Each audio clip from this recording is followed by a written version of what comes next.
Welcome back everybody to another episode of Direct Comparison.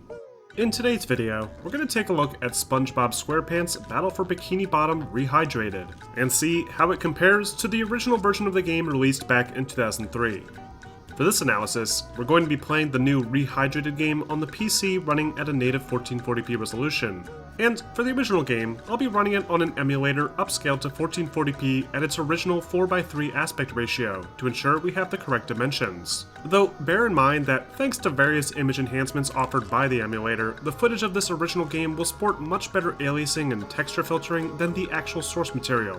But for our purposes, this shouldn't make much of a difference, as we're really going to be looking more so at the reworked art style, character designs, lighting, and effects that have been used to bring this beloved classic to modern consoles. Alright, to kick this comparison off, let's start by taking a look at the quality of the characters, starting with everyone's favorite porous fry cook, SpongeBob.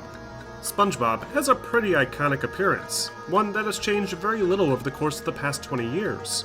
With those big bulgy eyes, that square body, those two buck teeth, and his stupid tie. But like the television show, the dimensions of his physical features have shifted ever so slightly, in order to give him a more childlike and cute appearance. His eyes, for example, are spaced further apart, and are much rounder than they used to be.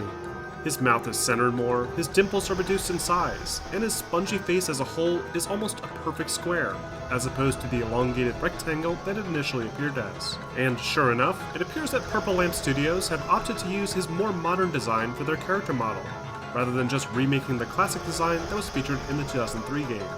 Along with this subtle design tweak are several visual enhancements made possible by the more advanced graphics engine being used. This new model, despite its seemingly basic design, is made up of several more polygons to help round out the finer details like his shoes and legs. Additionally, several higher-res textures have also been applied, turning his one-color toned pants into something with actual depth.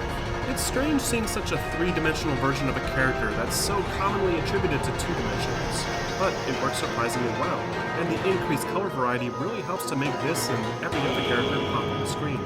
Patrick in particular looks fantastic in the remake, with a more rounded and colorful character model.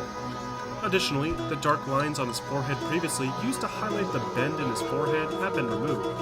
A similar change can be found with Squidward, where the wrinkles on his forehead look like they were drawn on, but now appear like they're actually part of his character model.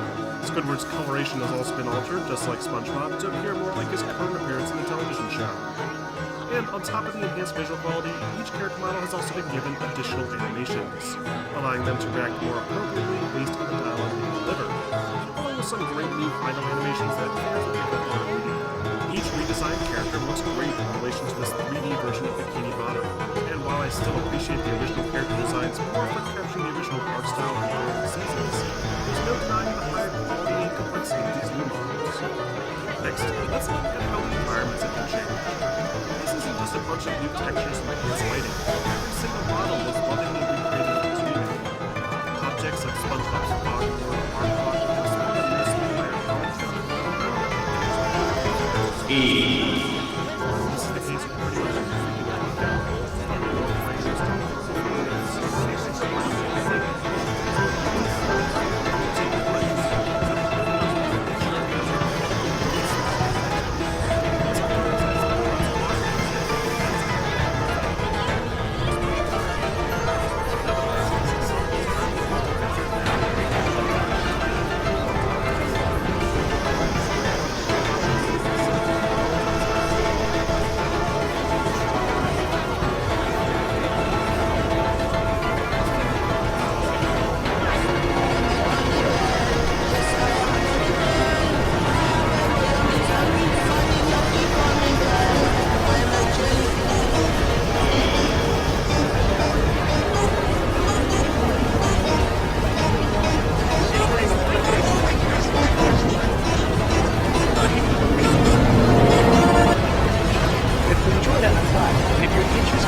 Not going to be a year like last time, then you should stick around.